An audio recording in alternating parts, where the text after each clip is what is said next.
আসসালামু আলাইকুম, tricky education চ্যানেলে সবাইকে স্বাগতম। আজ আমরা অনার্স দ্বিতীয় বর্ষের অর্ডিনারি ডিফারেন্সিয়েশন ইকুয়েশন এই বইটি শুরু করব। আমি মূলত এই বইয়ের চ্যাপ্টার 1 থেকে শুরু করে শেষ অধ্যায় পর্যন্ত ধারাবাহিকভাবে কোর্স আকারে কমপ্লিট করে দেওয়ার চেষ্টা করব। অলরেডি আমি তোমাদের বাকি যে দুই বই ক্যালকুলাস 2 এবং প্রোগ্রামিং উইথ ফরটান এই দুইটা বই কোর্স আকারে কমপ্লিট করে রেখেছি। যারা এখনও দেখো নাই তারা প্লেলিস্ট থেকে দেখে আসতে পারো। তো ওই দুইটা বইও আমি কোর্স আকারে অলরেডি কমপ্লিট করে রেখেছি। তো আজ থেকে আমি অর্ডিনারি ডিফারেন্সিয়েশন ইকুয়েশন এই বইয়ের কোর্স আকারে এই বইটিও শেষ করে দেওয়ার চেষ্টা করব। তো কেউ যদি এই কোর্সটি সঠিকভাবে কমপ্লিট করতে পারে ইনশাআল্লাহ তাদের পরীক্ষায় এটা থেকে ভালো একটা ফলাফল আসবে আশা করি। চলো শুরু করি। শুরু করার আগে আরেকটি ইম্পর্টেন্ট কথা, তোমরা তোমাদের বন্ধুদের মাঝে এই ভিডিওটা শেয়ার করে দিবা যাতে তারা তোমাদের দ্বিতীয় বর্ষের সবগুলো বইয়ের সম্পূর্ণ ফুল কোর্স এক চ্যানেলে এক জায়গায় বসে কমপ্লিট করতে পারে। তাহলে চলো আমরা শুরু করি। এই বইয়ের অধ্যায় নাম্বার 1 অর্ডিনারি ডিফারেন্সিয়েশন ইকুয়েশন। প্রথমে এই বইয়ের এখানে ভূমিকা দেয়া আছে। মূলত ভূমিকার মাঝে এই অর্ডিনারি ডিফারেন্সিয়েশন ইকুয়েশনটা কোন বিজ্ঞানী কিভাবে কত সালে আবিষ্কার করেছে এই সম্পর্কে একটা ধারণা দেওয়া আছে। এটা তোমাদের বেসিক ইনফরমেশন হিসেবে পড়ে নিবা। দেখো এখানে একটা সংজ্ঞা দেওয়া আছে অন্তরক সমীকরণ। দেখো এখানে বলছে এক বা একাধিক স্বাধীন চলকের সাপেক্ষে এক বা একাধিক অধীন চলকের অন্তরজ বা অন্তরক সংযুক্ত সমীকরণকে অন্তরক সমীকরণ বলে। তাহলে এই অন্তরক সমীকরণের সংজ্ঞা থেকে আমরা কয়েকটা জিনিস বুঝতে পারতেছি। দেখো এখানে বলছে স্বাধীন চলক, আরেকটা বলছে অধীন চলক এবং বলছে অন্তরক সংযুক্ত। এই তিনটা জিনিস তোমরা যদি বুঝতে পারো তাহলে আমাদের এই যে অন্তরক সমীকরণটা আছে এই সমীকরণটা তোমরা বুঝতে পারবা। তাহলে প্রথমে প্রশ্ন হচ্ছে যে স্বাধীন চলকটা কি এবং অধীন চলকটা আসলে কি। তাহলে দেখো আমি খাতায় একটু লিখে বোঝাই। দেখো এক চলক বিশিষ্ট ফাংশনের, দেখো আমি এক চলক বিশিষ্ট একটা ফাংশন লিখছি y = f of x। এই ক্ষেত্রে xটা হচ্ছে তোমার স্বাধীন চলক এবং yটা হচ্ছে তোমার কি অধীন চলক। এক চলক বিশিষ্ট ফাংশনের ক্ষেত্রে এখন ফাংশনটা যদি দুই চলক বা তার চেয়ে বেশি চলক হয় তাহলে তখন কি করবা, যদি মনে করে এখন ধরে নিলাম আমি z = f of x, y, মানে দুই চলক বিশিষ্ট যদি ফাংশনের হয় তখন আমার x এবং y এই দুইটা হচ্ছে তোমার স্বাধীন চলক, স্বাধীন, এবং জেডটা হচ্ছে কি অধীন চলক। আশা করি তোমরা বুঝতে পারছো যে এক চলক বিশিষ্ট ফাংশনের ক্ষেত্রে xটা হচ্ছে স্বাধীন চলক এবং ওয়াইটা হচ্ছে অধীন চলক, এবং দুই চলক বিশিষ্ট ফাংশনের xy হবে কি স্বাধীন চলক এবং জেডটা কি অধীন চলক। স্বাধীন চলক এবং অধীন চলক সম্পর্কে বুঝতে পারছো। তাহলে পরবর্তী অংশটুকু দেখি। দেখো বলছে অন্তরক সংযুক্ত, মানে ডিফারেন্সিয়েশনটা সংযুক্ত করার জন্য, মানে যুক্ত করার জন্য, যোগ করার জন্য স্বাধীন চলক এবং অধীন চলকের যে অন্তরকটা হবে এই অন্তরকটাকে যুক্ত করা, মানে যোগ করার পরে যে সমীকরণটা আসবে ওইটাই হচ্ছে তোমার কি অন্তরক সমীকরণ। আশা করি এই অন্তরক সমীকরণটা বুঝতে পারছো। এই অন্তরকটা সমীকরণটা প্রথমে সংখ্যাটা বলার পিছনে কারণ আছে, কারণ এই ধারাবাহিক মানে এই পর্যায়ক্রমেই আমাদের এই বইয়ের সম্পূর্ণ অঙ্কগুলা করতে হবে। তাহলে দেখো আমরা পরবর্তী পেজে যাই। দেখো এখন অন্তরক সমীকরণের শ্রেণী বিভাগ দেওয়া আছে। দেখো অন্তরক সমীকরণ দুই প্রকার, এটা তোমাদের ছোট প্রশ্ন হিসেবে আসতে পারে, তাহলে তোমরা এটা জেনে নেবা। বলছে অন্তরক সমীকরণ দুই প্রকার, একটা হচ্ছে সাধারণ অন্তরক সমীকরণ মানে অর্ডিনারি ডিফারেন্সিয়েশন ইকুয়েশন, এবং একটা হচ্ছে আংশিক অন্তরক সমীকরণ পার্শিয়াল ডিফারেন্সিয়েশন ইকুয়েশন। এর সংখ্যাগুলো তুমি দেখবা এবং এটার সংখ্যাগুলো দেওয়া আছে, সংখ্যাগুলো একবার পড়ে নিবা। দেখো এটা 2013 সালের সংখ্যা হিসেবে আসছিল, তো এটার সংখ্যাগুলো তোমার 1 নম্বর প্রশ্নের জন্য আসতে পারে। তারপরে দেখো তো এই অধ্যায়ে মূলত 3 ধরনের অঙ্ক আছে। তার মধ্যে একটা হচ্ছে তোমাদের অঙ্কের ক্রম এবং ঘাত নির্ণয় করা। তাহলে এখানে দেখো আসলে একটা অন্তরক সমীকরণের ক্রমটা কি এবং একটা অন্তরক সমীকরণের মাত্রা বা ঘাতটা কি। তাহলে আমাদের দেখো এই ক্রমের সংখ্যা অনুযায়ী দেখি কোনো অন্তরক সমীকরণের সর্বোচ্চ ক্রমধারী অন্তরজের ক্রমকে ওই অন্তরক সমীকরণের ক্রম বলে। মানে সহজ কথায় তুমি যদি বলতে চাও একটা সাধারণ অন্তরক সমীকরণ যতবার ডিফারেন্সিয়েশন করা থাকবে, মানে একটা সমীকরণকে তুমি যতবার তুমি ডিফারেন্সিয়েশন করবা ওই সর্বোচ্চ মানটাই হচ্ছে তোমার কি ক্রম। সহজ ভাষায়। তাহলে দেখো এই যে আমি একটু যদি সমীকরণ বিবেচনা করি, দেখো এই সমীকরণে আমি সর্বোচ্চ 2বার আমি কি ডিফারেন্সিয়েশন করছি। তাহলে এই যেহেতু 2বার ডিফারেন্সিয়েশন করছি, এটার ক্রম হচ্ছে কত 2। দেখো এখন আরো কয়েকটা উদাহরণ দিছে। দেখো এই সমীকরণে আমি সর্বোচ্চ 1বার ডিফারেন্সিয়েশন করছি, এর জন্য 1 ক্রম। দেখো এটাকে আমি সর্বোচ্চ 2বার ডিফারেন্সিয়েশন করছি, এটা 2 ক্রম। এটাকে আমি 3বার সর্বোচ্চ ডিফারেন্সিয়েশন করছি, এটা কি 3 ক্রম। এটা এই সব উদাহরণের ক্ষেত্রে কি সর্বোচ্চ আমি 2বার ডিফারেন্সিয়েশন করছি, এটা আমার কি 2 ক্রম। আশা করি ক্রমটা তোমরা বুঝতে পারছো। তারপর দেখো এখানে বলা হয়েছে মাত্রা বা ঘাত। মাত্রা বা ঘাত কি?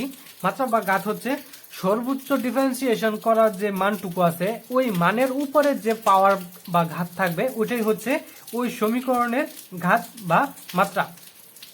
দেখো এখানে সমীকরণের সংজ্ঞা আকারে বলা আছে কোন অন্তরক সমীকরণের সর্বোচ্চ ক্রমধারী অন্তরজ, মানে সর্বোচ্চ যে জয় বা ডিফারেন্সিয়েশন করা হয়েছে তার উপরে ওই অন্তরক সমীকরণের মাত্রা বা ঘাত বলবে। ওইটার উপরে যত মাত্রা বা ঘাত থাকবে ওইটাই হচ্ছে কি ওই সমীকরণের মাত্রা বা ঘাত। যেমন দেখো এখানে একটা সমীকরণের কথা বলা হয়েছে, দেখো এটা 1বার ডিফারেন্সিয়েশন, এটা কি 2বার ডিফারেন্সিয়েশন। তাহলে এটাই হচ্ছে আমার কি এই সমীকরণের সবচেয়ে বেশি বার কি ডিফারেন্সিয়েশন করা মান। তো এটার উপরে আমার কি পাওয়ার হিসেবে আছে কত 1। তাহলে দেখো এটার উপরে পাওয়ার হিসেবে আছে কত 1, কিন্তু এটা হচ্ছে আমার 1বার ডিফারেন্সিয়েশন, কিন্তু এটার উপরে পাওয়ার হিসেবে আছে কত 2। কিন্তু আমাদের সংজ্ঞা অনুযায়ী কি যেটাকে আমি সবচেয়ে বেশি বার ডিফারেন্সিয়েশন করছি ওইটার উপরে যত পাওয়ার থাকবে ওইটাই থাকবে কি তোমার কি মাত্রা বা ঘাত। তাহলে এটার উপরে যেহেতু 1 আছে তাহলে এখানে 1 মাত্রা। তোমরা আবার বলতে পারো যে এটার উপরে তো না, যারা সবচেয়ে বেশি বার আমি ডিফারেন্সিয়েশন করছি তার উপরে যত মান আছে ওইটাই হচ্ছে আমার কি 1 মাত্রা। দেখো এখানে আরো একটা তোমার উদাহরণ হিসাবে দেওয়া আছে। দেখো দেখো এই সমীকরণে কি 1বার ডিফারেন্সিয়েশন করছি, এটাই তার সর্বোচ্চ, এবং এটার উপরে ঘাত আছে কত 2, এটাই হচ্ছে তার কি মাত্রা। দেখো এই সমীকরণে আমি 2বার ডিফারেন্সিয়েশন করছি এবং এটার উপরে সর্বোচ্চ পাওয়ার আছে 3, এটা হচ্ছে 3 মাত্রা। ঠিক আছে, এরকম সবগুলোর ক্ষেত্রে কি সেম 2বার ডিফারেন্সিয়েশন করা হয়েছে। ঠিক আছে, এটার উপরে পাওয়ার আছে কত 1, তার মানে এটা কি 1 মাত্রা। দেখো আশা করি তোমরা এবং ক্রম এবং মাত্রাটা বুঝতে পারছো। দেখো তোমাদের বইয়ে প্রথম দিকেই তোমাদের 2টা অঙ্ক দেওয়া আছে। দেখো অঙ্কগুলো তোমাদের 2009 এবং 2010 সালেও কি আসছিল। দেখো এখান থেকে আমি তোমাদের অঙ্কটা বলে দিতেছি। দেখো এই যে এরকম একটা ডাক দেওয়া আছে, ডাকটা তারা ক্যালকুলেশন করার পরে মানে একটা লাইন শুধু ক্যালকুলেশন করছে, মানে রুটটা তুলে দিছে। তারপরে ক্যালকুলেশন করার পরে দেখো এখানে যে মানটুকু আসছে এই মানের মধ্যে দেখো লক্ষ্য করে এই যে 3 মানে এটাই সবচেয়ে বেশি বার আমার কি ডিফারেন্সিয়েশন করা হয়েছে। দেখো এর ছাড়া জায়গায় এটা আমার 2বার ডিফারেন্সিয়েশন করা হয়েছে, এটা 3বার ডিফারেন্সিয়েশন করা হয়েছে। তাহলে এই সমীকরণে আমার ক্রম কত 3, এই যে দেখো ক্রম 3, এবং এই সর্বোচ্চ ক্রমের উপরে যত পাওয়ার থাকবে ততই হচ্ছে আমার কি মাত্রা বা ঘাত। তাহলে এটার উপরে আমার পাওয়ার হিসেবে আছে কত 4, এবং একটা জিনিস লক্ষ্য করো সেকেন্ড ব্র্যাকেট দিয়ে আবার এটার উপরে এই 5 আছে, তার মানে এই 5টাও কিন্তু আলটিমেটলি এটার উপরেই আছে। ঠিক আছে, তাহলে এটার উপরে যদি এবং 4 এবং 5 দুইটাই থাকে তাহলে এটা যদি আমি গুণ করি তাহলে 4 5 আছে কত 20, তার মানে আলটিমেটলি এটার উপরে ঘাত হিসাবে কত আছে 20। তাহলে এখানে লেখা দেখো এটার ঘাত কত 20। আশা করি তোমরা বুঝতে পারছো। দেখো আরেকটা অঙ্ক সমাধান করি তাহলে আরো ক্লিয়ার হবে। তাহলে দেখো এখানে বলা আছে তোমার 2বার ডিফারেন্সিয়েশন, মানে এটা প্রশ্ন থেকেই বোঝা যাইতেছে। তারপর এটা সাজায় লিখছে শুধু। দেখো সাজায় লেখার পরে এখানে দেখো সর্বোচ্চ 2বার ডিফারেন্সিয়েশন আছে, আবার এখানেও কি সর্বোচ্চ কি 2বার ডিফারেন্সিয়েশন আছে।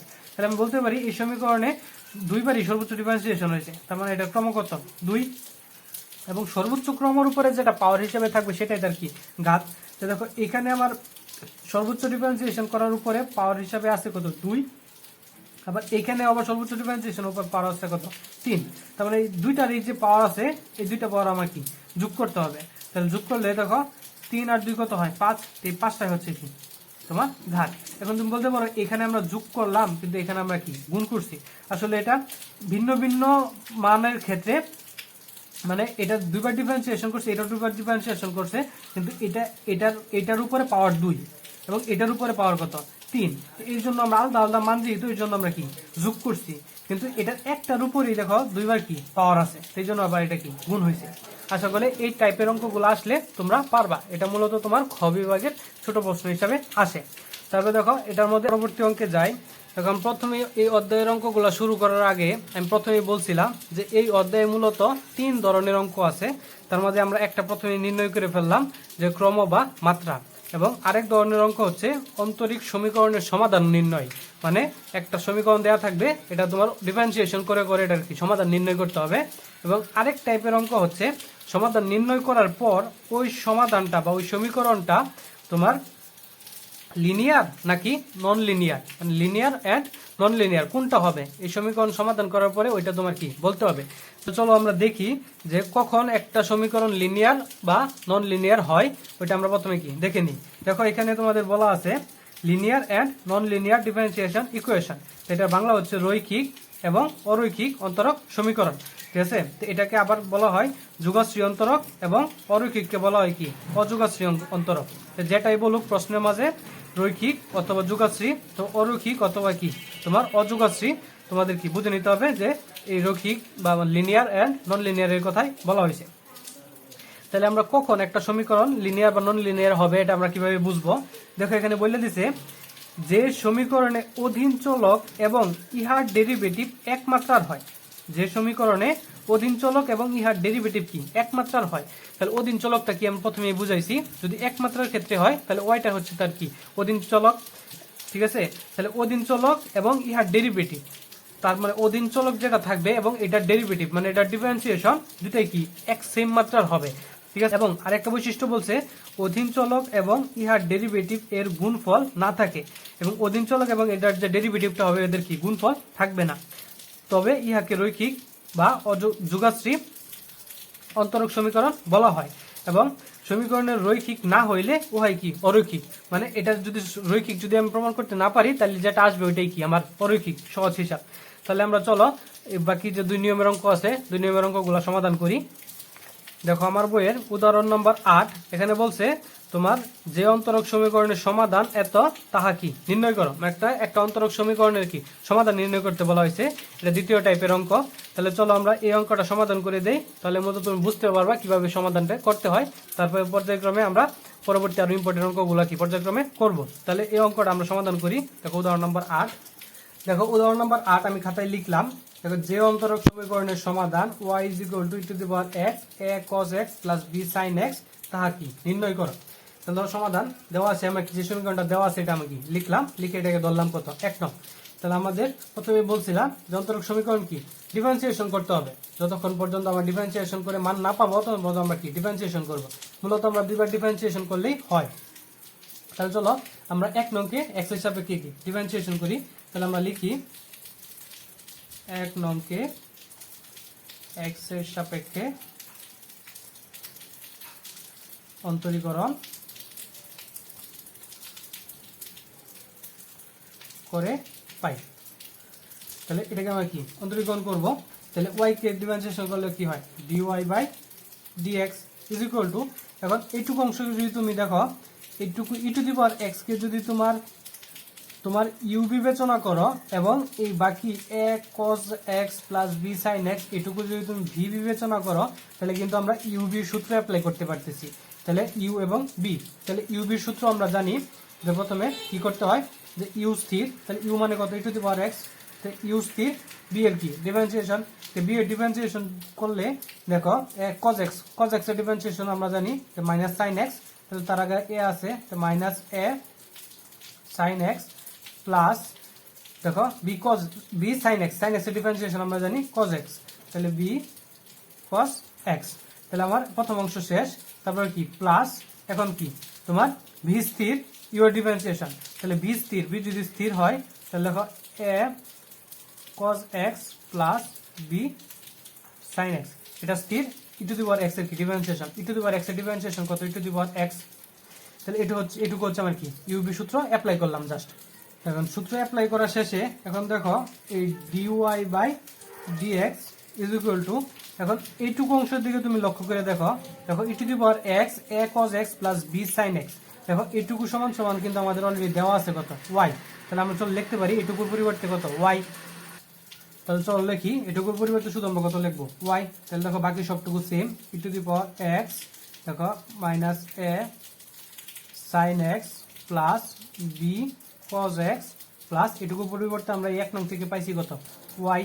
তাহলে দেখো এটা যদি আমরা একটু সাজায় লিখি y-টা যদি আমরা এই পাশে নিয়ে এসে পড়ি, দেখো dy/dx minus y = e⁻x -a sin x plus b cos x।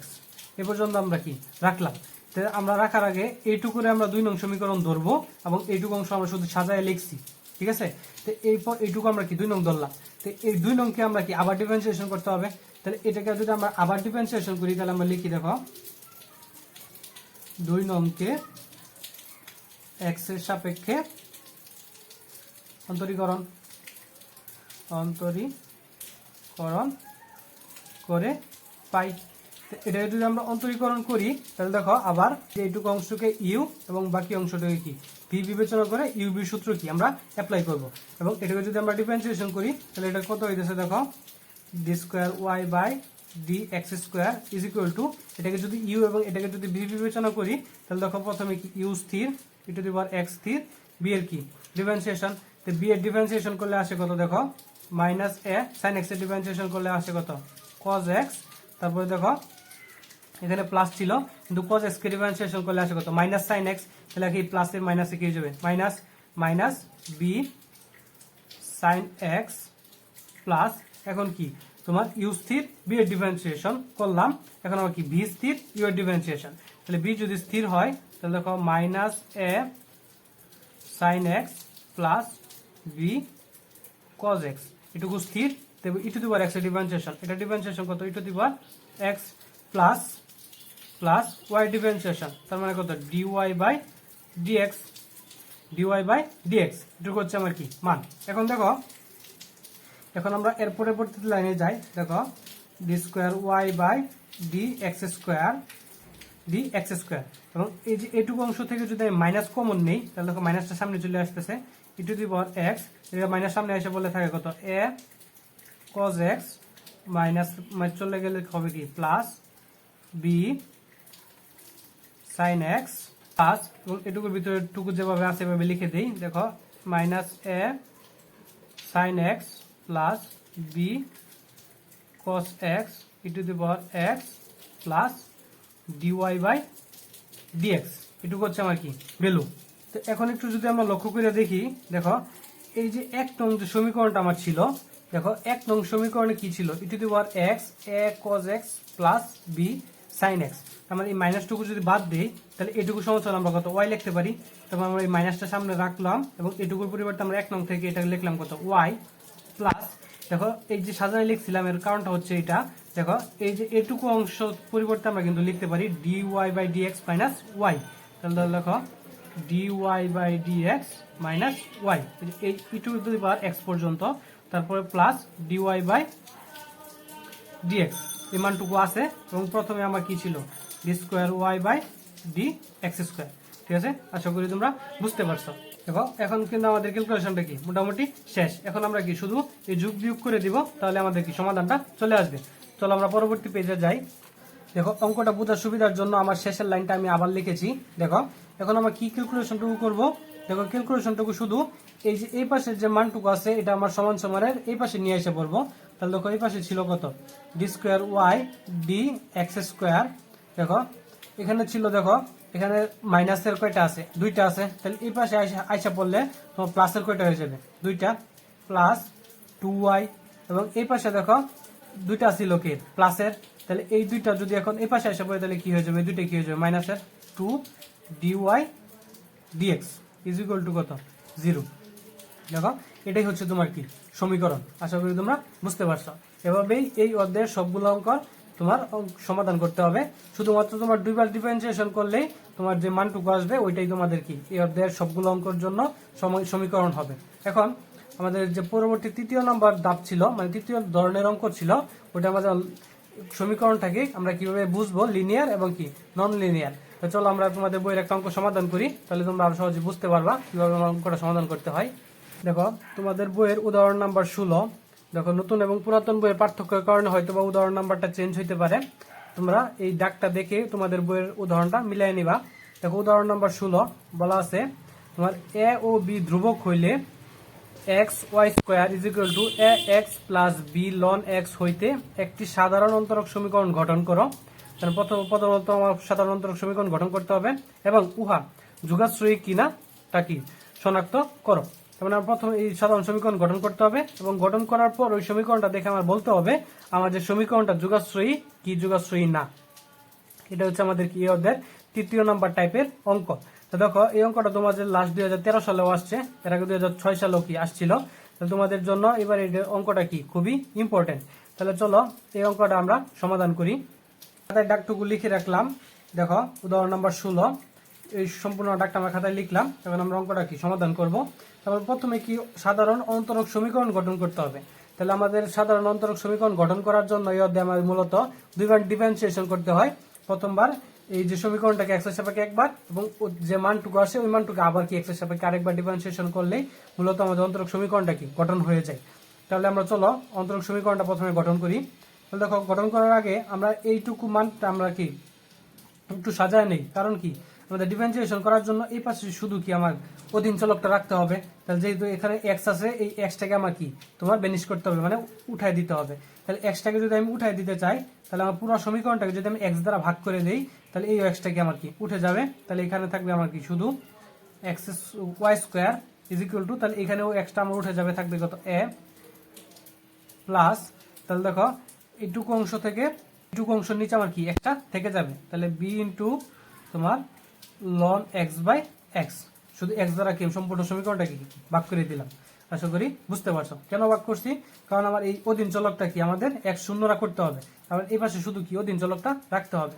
তাহলে দেখো এখন আমরা এইটুকু অংশকে আমরা যদি এক্স এর সাপেক্ষে যদি অন্তরীকরণ করি তাহলে আমরা লিখি, তাহলে এটাকে যদি আমরা 1 নং ধরে নেই তাহলে 1 নংকে এক্স এর সাপেক্ষে অন্তরীকরণ করি। 1 নংকে যদি আমরা এক্স এর সাপেক্ষে অন্তরীকরণ করি তাহলে ওয়াই স্কোয়ারকে যদি আমরা অন্তরীকরণ করি তাহলে কি ওই ওয়াই স্কোয়ারকে যদি আমরা অন্তরীকরণ করি তাহলে কি আসে দেখো 2y dy by dx is equal to এই ধ্রুবক একে ডিফারেন্সিয়েশন করলে আসবে কত আমার 0 প্লাস এইটুকু অংশকে যদি আমি ইউ বাই বি বিবেচনা করি, মানে ইউ এবং নিচেটাকে কত বি বিবেচনা করি, তাকে আমি লিখে দিলাম এটাকে আমরা ধরলাম কত ইউ এবং এটুকু অংশকে আমরা ধরলাম কত ভি। এটুকু অংশকে ইউ বিবেচনা করি এবং এটুকু অংশকে যদি আমরা ভি বিবেচনা করি তাহলে আমাদের ডিফারেন্সিয়েশনের ইউবির সূত্র একটা আমরা জানি। দেখো আমি স্ক্রিনে তোমাদের সূত্রটা দিয়ে দিছি, দেখো এই সূত্রটা আমরা অ্যাপ্লাই করে বাকি অঙ্কটাও কি সমাধান করব। তাহলে দেখো এই বি ধ্রুবকটা আমার থাকতেছে, তাহলে বিটা আমি রাখলাম বি এবং এই নিচে দিতে হয় কি আমার ভি স্কোয়ার। তাহলে এটা যদি আমি ভি ধরি তাহলে নিচে এই এক্স স্কোয়ার মানে ভি স্কোয়ার, তো এখানে আমার প্রথমে দিতে হয় কি ভি স্থির ইউ এর ডিফারেন্সিয়েশন। তাহলে ভি যদি আমার এক্স হয় তাহলে এক্স স্থির বি এর ডিফারেন্সিয়েশন, তো লন এক্স এর ডিফারেন্সিয়েশন আমরা জানি কি 1/x, ঠিক আছে। তারপরে কত মাইনাস, এখন আমাদের কি ইউ স্থির বি এর ডিফারেন্সিয়েশন, তো ইউ মানে কত আমার লন এক্স এবং এই এক্স এর ডিফারেন্সিয়েশন করলে আমার মান আসবে কত 1, এটুকু হচ্ছে আমার কি মান। তারপরে এখন দেখো যদি আমি একটু ক্যালকুলেশন করি তাহলে এটুকু তো 0 হয়ে গেছে, তাহলে এটুকুতে আমার থাকতেছে কত বি এবং এই এক্স আর এবং এই এক্সটা কি কাটা, তাহলে উপরে কি থাকতেছে দেখো b 1 minus ln x divided by x square এবং এই পাশে থাকতেছে কত 2y dy বাই dx, এটুকু কি আমার ভ্যালু হিসেবে থাকতেছে। এখন যদি আমি এই বিটাকে এই পাশে রাখা এই যে সমীকরণের এটুকু আছে এটুকু যদি আমি এই পাশে নিয়ে আসা পড়ি প্রক্ষান্তর করি তাহলে দেখো কি আছে কি হয় আমাদের, দেখো 2y dy বাই dx এবং এটাকে যদি আমরা এই পাশে নিয়ে আসা পড়ি তাহলে দেখো x এর ভ্যালুটা উপরে আসবে x স্কয়ার এবং এটা কি নিচে থাকবে 1 minus loan x is equal to কত b। তো এটুকু আসার পরে এখন আমরা যদি নরমাল যদি উপরে আমাদের যে ভগ্নাংশের গুণ উপরেরটুকু উপরে গুণ নিচেটাও কি নিচে গুণ করে দিই এবং একটু সাজায় লিখি তাহলে দেখো কি আসে, এপাশে দেখো এই এক্স স্কোয়ার মানে 2x স্কোয়ার ওয়াই মানে এই এক্স স্কোয়ার দ্বারা 2y কি গুণ হয়েছে মানে 2x স্কোয়ার ওয়াই একটু সাজায় লিখলাম, ঠিক আছে। এবং এইটুকু নিচে কি থাকো 1 মাইনাস লন এক্স আর ডিওয়াই বাই কি dx, dy by dx is equal to কত বি, এটুকু হচ্ছে আমার কি মান। তো এটুকু আমার সবটুকু যদি আমি 2 নং ধরে নেই এবং এই 2 নংকে যদি আমি আবার এক্স এর সাপেক্ষে ডিফারেন্সিয়েশন করি তাহলে দেখো কি আসে। দেখো অঙ্ক বোঝার সুবিধার জন্য শেষের সমীকরণটা আমি আবার সামনে এখানে লিখছি। দেখো এটুকু যদি আমরা এক্স এর সাপেক্ষে আবার এটাকে অন্তরীকরণ করি তাহলে দেখো কি আসতেছে, দেখো 2x square y 1 minus ln x d square y d x square, ঠিক আছে।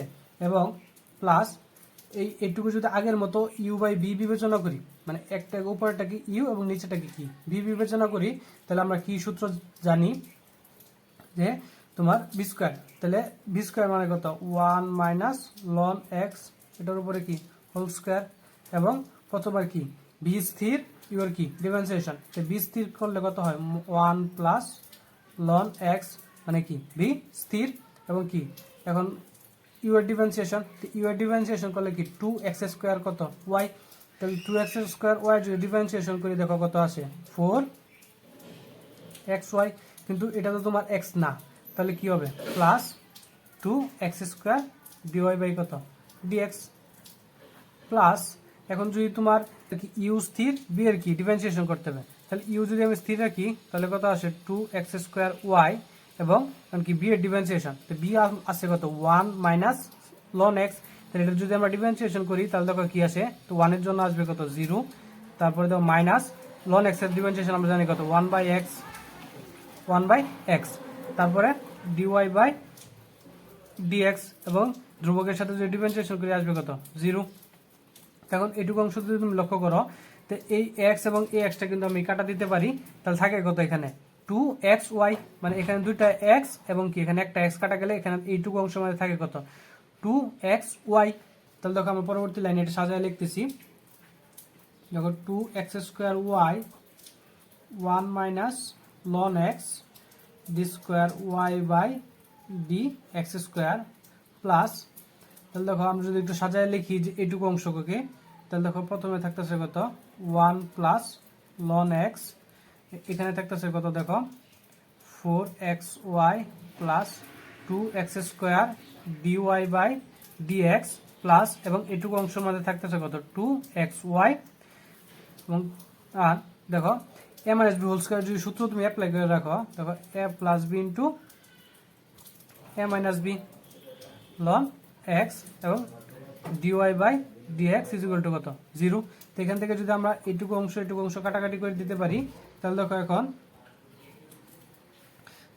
আমার কি আসে, তখন আমরা এই যে পুরো সমীকরণটাকে যদি উপরের যে দুইগুলো আছে যে 2 4 2 2 এই সবটাকে যদি আমরা সম্পূর্ণ সমীকরণটাকে যদি আমরা 2 দ্বারা ভাগ করি তাহলে কিন্তু এগুলো উঠে যাবে, এবং আমরা যদি 1 মাইনাস লন এক্সটাকে কমন নেই এই দুই পাশ থেকেই, তাহলে দেখো কি আসতেছে 1 মাইনাস লন এক্স যদি আমি কমন নেই, তাহলে এইটুকু অংশ থেকে দেখো তাহলে আমার দেখো কি থাকতেছে এক্স স্কোয়ার ওয়াই, কারণ এই 2 দ্বারা কিন্তু আমরা এই পুরো সমীকরণটা কিন্তু 2 দ্বারা ভাগ করে দিছি, যার ফলে এই 2টাও কি শেষ হয়ে গেছে, তো 2 দ্বারা ভাগ করার পর আমরা কিন্তু তোমার কমন নিছি 1 মাইনাস লন এক্স, কমন নিলে আমাদের থাকতেছে কত x square y d square y by d x square, এইটুকু অংশের মধ্যে থেকে আমার কি এটুকু থাকতেছে, তারপর দেখো এইটুকু অংশ থেকে আমার কত থাকে দেখো প্লাস, তাহলে এখান থেকে যদি আমি 2 যদি কাটা দেই তাহলে থাকে কত আমার শুধু 2xy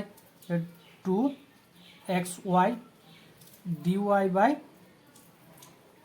dx, আলাদা আলাদা করে লিখলাম dy বাই dx, প্লাস এখানে যদি 2 যদি আমি কাটা যায় তাহলে থাকে কত x square dy by dx, dy by dx টা দুই পাশে আমি কি দুইজন রেখি দিয়ে দিলাম যেহেতু দুজনের জন্যই আছে, তারপরে দেখো প্লাস এখান থেকে যদি 2 যদি কাটা যায় তাহলে থাকে কত xy dy by dx, xy dy by কত dx ইজ ইকুয়াল টু আসতেছে কত আমার 0, এটি হচ্ছে আমার কি সমাধান। এই যে সমাধানটা আমরা বের করলাম, এই সমাধান থেকে এখন আমাদের বলতে হবে যে এই সমীকরণটা আমার কি যোগাশ্রয়ী কি যোগাশ্রয়ী না, তাহলে আমরা প্রথমে যখন পড়াইছিলাম তখন আমরা যোগাশ্রয়ী হওয়ার সংজ্ঞা আমরা পড়াইছিলাম, তো ওই শর্ত থেকে আমরা বলতে পারি এইটুকু সমীকরণ হচ্ছে কি যা অযোগাশ্রয়ী।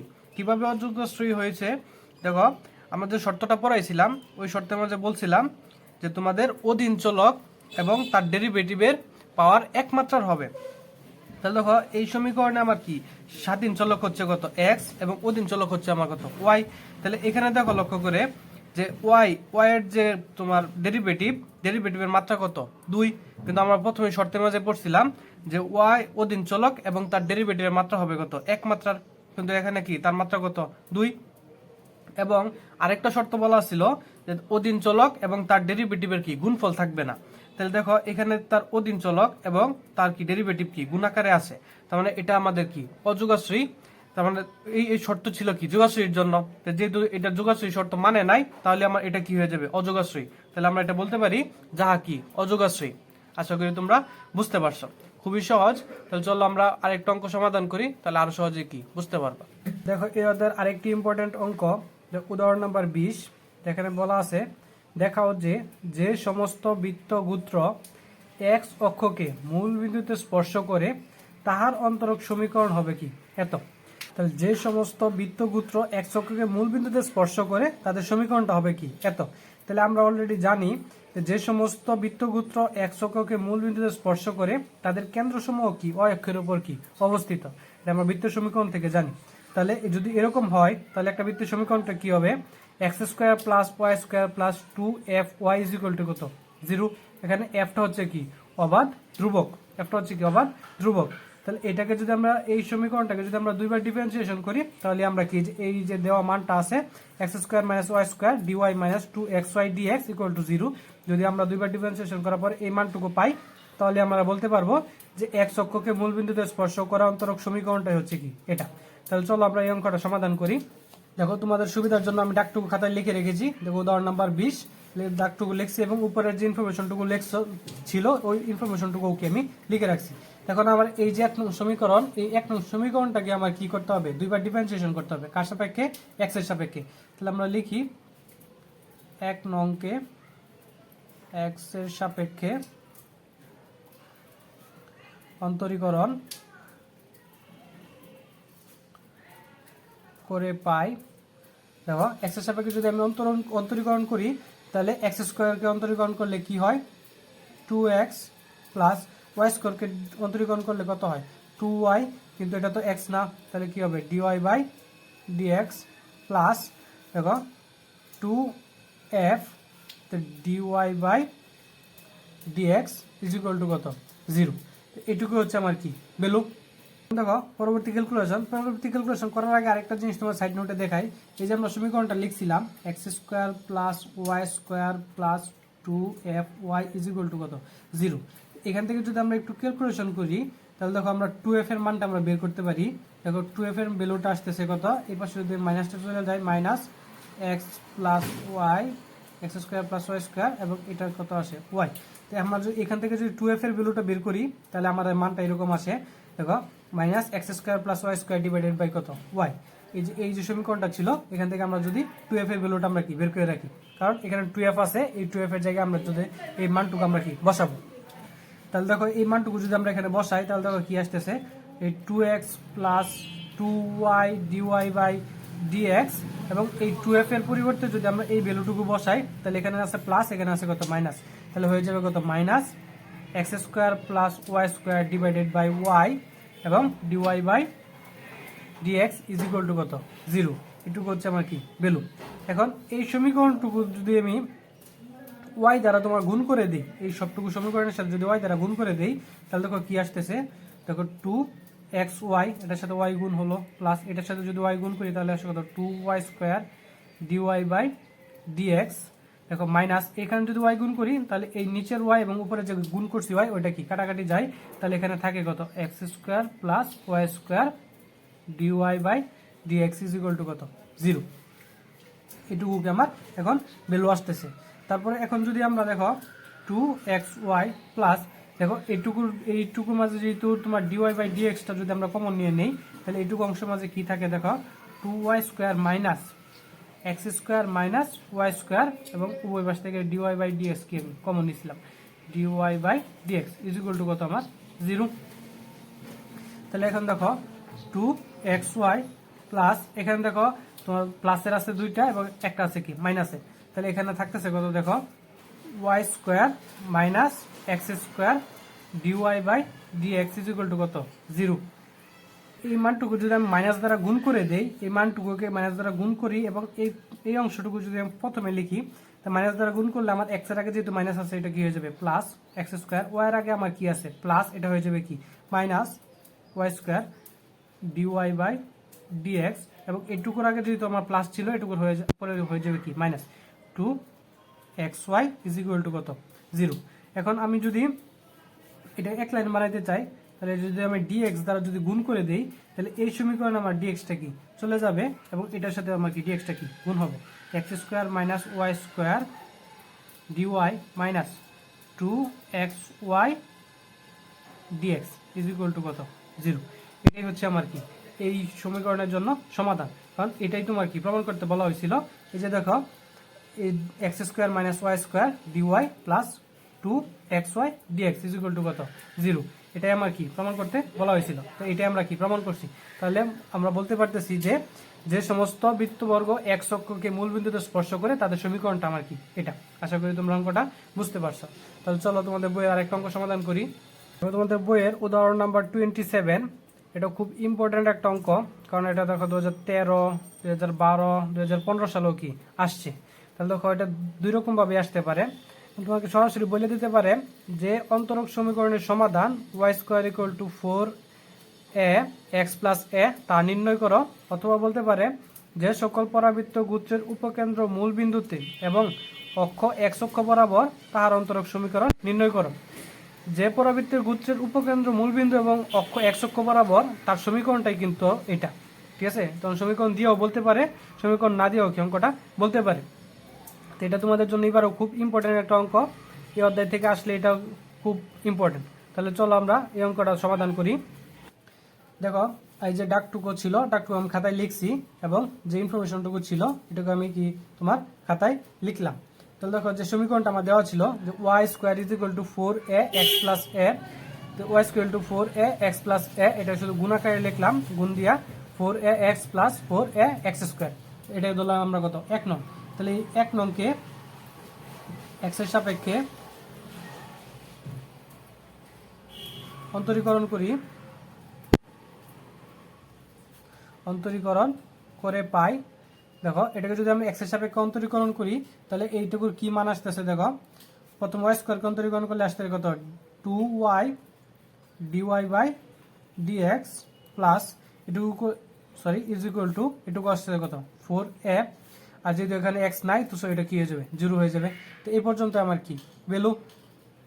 এখন আমার এই সবটুকু সমীকরণকে যদি আমি 2 দ্বারা ভাগ করে দেই তাহলে এখানে দেখো কি আসতেছে 2 চলে যাবে, থাকবে y d y by dx is equal to কত 2a। তো এটুকু যদি আমরা 2 নং ধরি এবং এখন 1 নং এবং 2 নং এই দুইটা থেকে আমরা কি এ যে জায়গায় আছে এই এটুকু আমরা কি অপসারণ করতে হবে। তাহলে দেখো আমরা প্রথমে লিখি 1 নং 2 নং হতে এ অপসারণ, এ অপসারণ বলতে এটা সরাই দিব আর কি, এ অপসারণ করে পাই। তাহলে দেখো আমার 1 নং আমার কি মানটুকু ছিল y square is equal to 4a x plus 4a x square. ঠিক আছে, তো এই মানটুকু যদি আমার এই 4a এক্সটা যদি আমরা ভাঙায় লিখি, দেখো 2a ইন্টু 2x এভাবে আমরা লিখতে পারি, প্লাস এটুকু আমরা কি লিখতে পারি 2a হোল স্কোয়ার, এভাবে আমরা মানটা কি লিখতে পারি। তারপর দেখো এবার শিখে দিচ্ছিল y square is equal to, এখানে দেখো আমরা 2 নং থেকে 2 এর সমান সমান আমরা কিন্তু অলরেডি মান পাইছি। তাহলে এখানে যদি আমরা 2 এর মানটুকু বসায় দেই তাহলে দেখো কি আসতেছে, এই 2x-টাকে আমরা সামনে লিখি এবং এই 2 এর জায়গায় যে 2 এর ভ্যালুটা আছে এটা মানটা বসাই, দেখো কি আসতেছে y dy by dx plus এখানেও আমার কি 2 এর মানটুকু বসাই y dy by dx whole square, এটুকু হচ্ছে কিলো আমার ভ্যালু। তাহলে ইজ ইকুয়াল টু দেখো y square is equal to, এটা যদি আমি একটু সাজায় বা বাংলায় লিখি তাহলে দেখো এটা কি আসতেছে 2xy dy by d x plus এটার উপরে কি আসছে y square d square by আর ডি এক্স স্কোয়ার। এবং এই সম্পূর্ণ সমীকরণটাকে যদি আমরা ওয়াই দ্বারা ভাগ করে দিই তাহলে দেখো কি আসতেছে ওয়াই ইজ ইকুয়াল টু, তাহলে এখানে একটা ওয়াই চলে যাবে, থাকবে 2x d y by d x plus এখানে একটা ওয়াই চলে যাবে, থাকবে কত y d square y by d x square.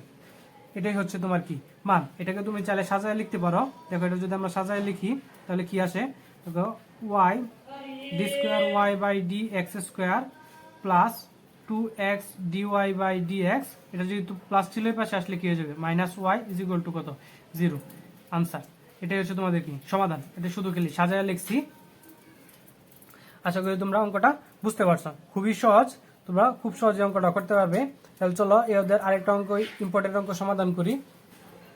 দেখো তোমাদের বইয়ের 34 নম্বর অঙ্ক, এটাও তোমাদের জন্য খুবই ইম্পর্টেন্ট। দেখো এটা 2012 এবং 2014 সালেও কি আসছিল। তো এই অঙ্কে কি বলছে দেখো, একটি অন্তরক সমীকরণ তৈরি করো যাহার একটি বিশেষ সমাধান হইতেছে y = e⁻x cos 4x। এই অঙ্কটা আমাদের কি সমাধান করতে হবে। তাহলে আমরা যে এই অন্যভাবে মানে বিকল্প পদ্ধতিতে অঙ্কটা সমাধান করব। দেখো দেওয়া আছে y = e⁻x cos 4x। এটাকে যদি আমরা 1 নং সমীকরণ ধরে নিই এবং এই 1 নং সমীকরণকে আমরা পর্যায়ক্রমে দুইবার কি x এর সাপেক্ষে ডিফারেন্সিয়েশন করব। তাহলে ডিফারেন্সিয়েশন করলে দেখো এই যে এইটুকু অংশ যে ছিল cos x 4x, এইটুকু অংশকে আমরা u এবং e⁻x কে আমরা v বিবেচনা করব। তাহলে দেখো u b, তাহলে u b এর সূত্র যদি আমরা অ্যাপ্লাই করি তাহলে দেখো u স্থির মানে cos x স্থির, b এর ডিফারেন্সিয়েশন, তো e⁻x এর ডিফারেন্সিয়েশন কি e⁻x ই হবে। তারপরে দেখো প্লাস, এখন আমাদের কি তোমার v স্থির, u এর কি ডিফারেন্সিয়েশন। তাহলে আমার যদি bটা যদি স্থির হয় তাহলে দেখো e⁻x এবং u এর যদি ডিফারেন্সিয়েশন হয় তাহলে cos x এর ডিফারেন্সিয়েশন হচ্ছে -sin x। তাহলে এখানে প্লাস ছিল কিন্তু এই সাইনের আগে মাইনাসের সাথে এখানে কি হয়ে গেছে মাইনাস, তো -sin x। এটাকে যদি আমরা 2 নং ধরি এবং এটাকে আবার কি তোমার ডিফারেন্সিয়েশন করতে হবে, তো এটাকে আমরা দুইবার ইউবি ফেলতে হবে। এটা এখানে ইউ, এটা বি, আবার এখানে কি এটা ইউ, এটা কি বি, তো ইউবি ফাললে তোমার এইখানেও কি আমার একটা সমীকরণ আসবে। তাহলে এই সমীকরণটা শুধু তোমার 3 নংয়ের যে সমীকরণটা, এটা থেকে যদি তোমার 2 নংয়ের সমীকরণটা 2 দ্বারা গুণ করে আমরা বিয়োগ করছি, যে মানটুকু আসছে এটাই আমাদের কি সমাধান। আশা করি তোমরা অঙ্কটা বুঝতে পারছো, খুবই সহজ। এটা বাসায় একবার চেষ্টা করলে তোমরা নিজেরা পারবা। তো এই ছিল মূলত তোমাদের এই চ্যাপ্টার 1 অর্ডিনারি ডিফারেন্সিয়েশন ইকুয়েশনের প্রথম অধ্যায়ের সবগুলো অঙ্ক। আশা করি তোমরা অঙ্কগুলা বুঝতে পারছো।